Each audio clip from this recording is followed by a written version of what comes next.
Catholic Emancipation. 1829, the removal of many restrictions on Catholics. Catholic Emancipation, which culminated in the Roman Catholic Relief Act of 1829, was a watershed moment in the history of the United Kingdom, marking a major step towards religious equality and political reform. For centuries, the Catholic population in Britain and Ireland had endured severe legal restrictions that limited their civil rights, religious freedoms, and political participation. The 1829 Act removed many of these constraints, allowing Catholics to hold public office, vote, and participate fully in political life. The English Reformation and Catholic suppression. The roots of Catholic discrimination in Britain stretch back to the 16th century. The English Reformation, initiated under Henry VIII in the 1530s, severed ties between England and the Roman Catholic Church. This religious upheaval established Protestantism as the state religion and led to the systemic persecution of Catholics. Under Henry VIII and his successors, particularly Elizabeth I, laws were enacted to suppress Catholicism. The Act of Supremacy, 1534, declared the monarch to be the head of the Church of England. Catholics refusing to recognize this authority were deemed traitors. The Penal Laws imposed penalties on practicing Catholicism. Catholic priests were hunted, imprisoned, or executed. Attending Catholic Mass was illegal. This repression was not merely religious, but also political. Catholic allegiance was often equated with disloyalty to the crown, especially amid fears of foreign Catholic powers like Spain and France. Penal laws and their effects. From the late 17th century through much of the 18th century, penal laws systematically marginalized Catholics. Catholics were barred from voting or sitting in Parliament. They could not hold public office or commissions in the army. Ownership and inheritance of land were restricted. Catholics were prohibited from educating their children in their faith. Public worship was suppressed. In Ireland, where about 80% of the population was Catholic by the late 1700s, these laws entrenched social inequality. Land ownership was concentrated in the hands of Protestant landlords who formed the ascendancy class. Catholics were largely tenant farmers or laborers living in poverty and deprivation. Social and political consequences. This legal discrimination resulted in deep social divisions and sectarian hostility between Protestants and Catholics, political exclusion of Catholics from governance, economic hardship for Catholic communities, periodic outbreaks of violence and rebellion, such as the Irish Rebellion of 1798. Thus, by the late 18th century, it was clear that the continued marginalization of Catholics threatened social stability and political order within Britain and Ireland. Enlightenment ideas and changing attitudes towards religious tolerance. The 18th century Enlightenment brought new intellectual currents emphasizing liberty, equality, and reason. Philosophers like John Locke argued for freedom of conscience and natural rights that transcended religious affiliation. These ideas gradually permeated British political discourse. Religious liberty became linked with individual rights. Many argued that civil disabilities based on religion were unjust. Some Protestant dissenters supported Catholic rights as part of broader religious toleration. However, entrenched fears persisted. The idea of a Catholic monarch or government officials was seen as incompatible with Protestant supremacy. Anti-Catholic sentiment was woven into British identity and nationalism. Political elites feared losing control if Catholics gained power. Despite this resistance, Enlightenment principles laid the intellectual groundwork for eventual reform. Early reform efforts and Protestant support. Before full emancipation became feasible, incremental reforms occurred. The Papist Act of 1778 relaxed some penal laws regarding property ownership. The Roman Catholic Relief Act of 1791 allowed Catholics some freedom to worship privately. The Relief Acts of 1793 in Ireland extended voting rights to property-owning Catholics. Some Protestant dissenters, such as Methodists, advocated for Catholic rights out of principle. Liberals within Parliament also pushed for gradual reforms. However, these efforts faced strong opposition from conservative Tories who wished to maintain Protestant dominance. The emergence of mass political mobilization. Daniel O'Connell and the Catholic Association. A turning point came with Daniel O'Connell's formation of the Catholic Association in 1823.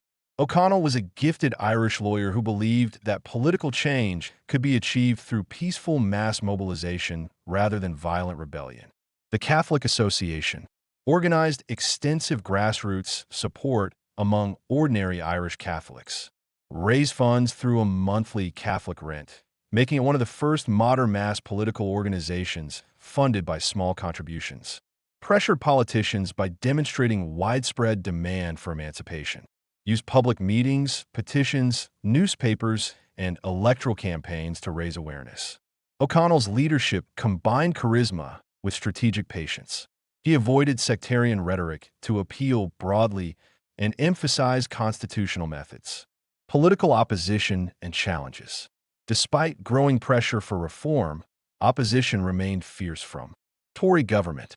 The ruling Tory party under Lord Liverpool was reluctant to concede emancipation.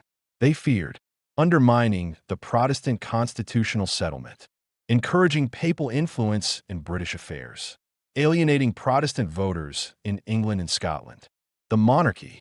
Both King George IV and later King William IV opposed emancipation on religious grounds. They viewed it as a threat to their role as defenders of the Anglican Church. Protestant landowners and clergy.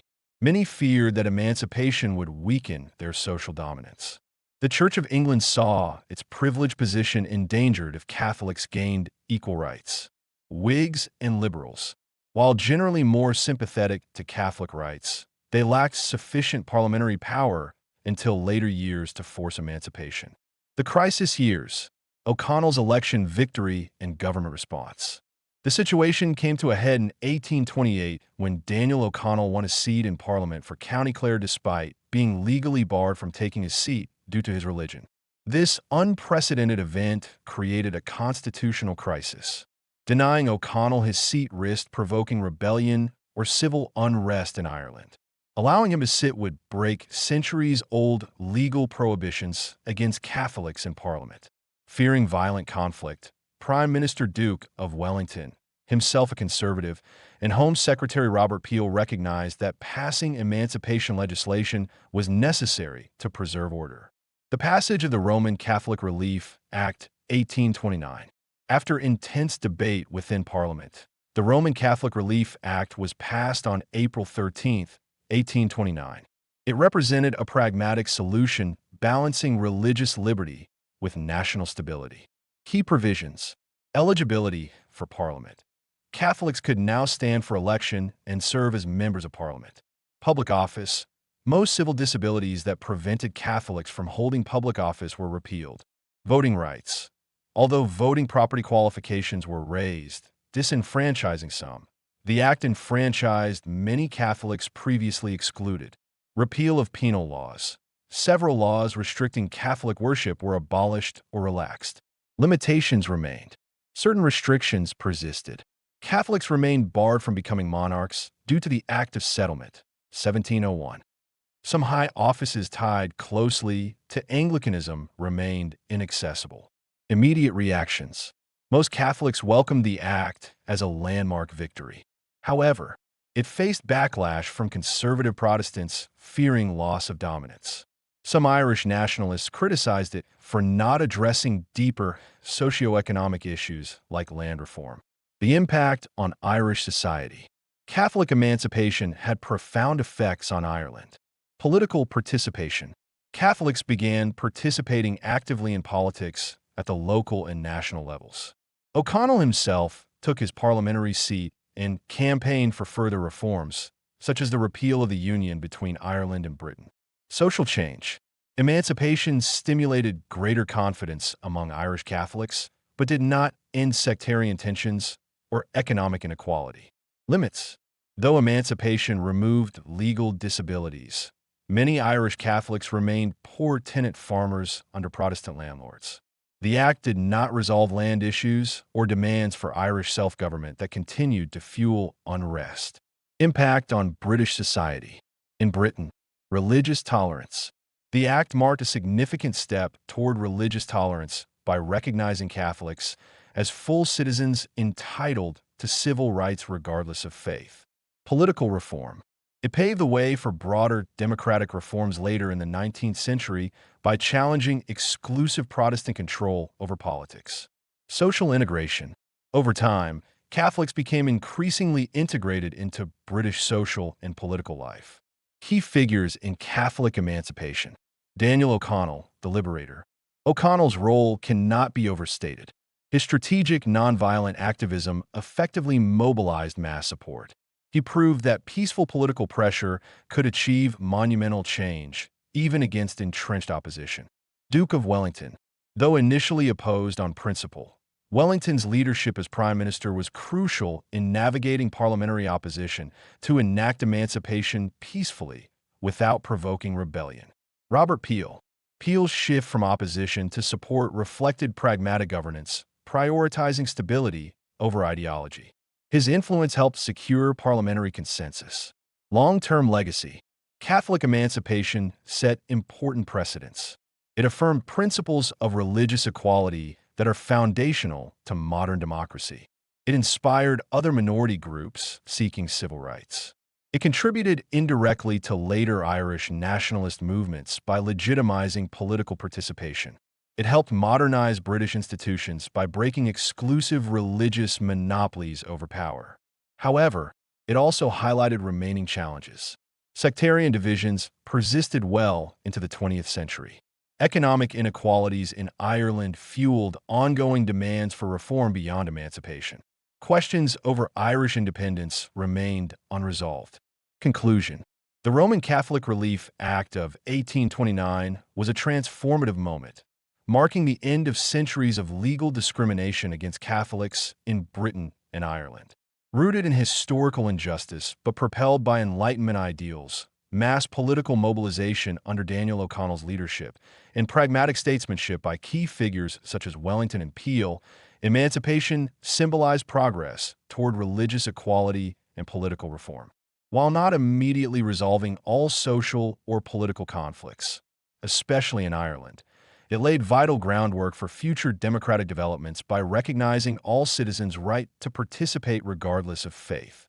Its legacy remains a powerful reminder that inclusion strengthens national unity and promotes justice within diverse societies.